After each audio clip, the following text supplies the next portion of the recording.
Rainforests are the lungs of the earth. They produce the oxygen that we breathe, but Earth is not just our home. It's home to countless flora and fauna, without which we cannot survive. That's why protecting and restoring terrestrial ecosystems, combating desertification, and promoting biodiversity is one of the greatest challenges of our time. And the UN's 15th Sustainable Development Goal, which aims to achieve by 2030, but everyone can play a part.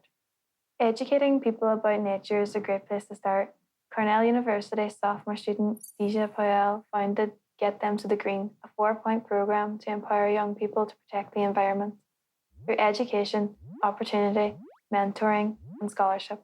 Majoring in environmental and sustainable sciences, Deja hypothesized that problems can't be solved if people don't know they exist. So she organized a summer camp as the first project on the G2G program from 14 young people from across Chicago to engage them on issues like environmental justice, sustainability, and agriculture.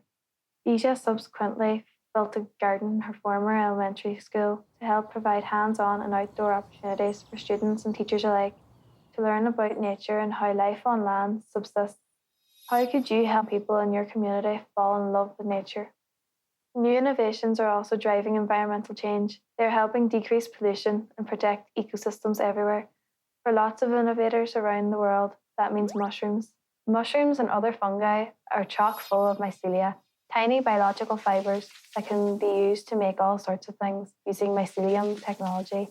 Even Bayer is producing renewable, compostable forms of packaging, paneling, and insulation that can replace petroleum products like styrofoam, which can be harmful to the environment and to us because they don't biodegrade for years.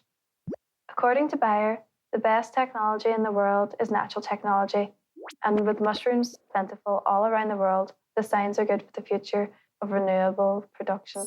What other plastic products could be replaced using mycelium technology to protect the environment? There is no one solution to life on land, but there are actions each of us can do to help make our world a better place. What action can you take right now?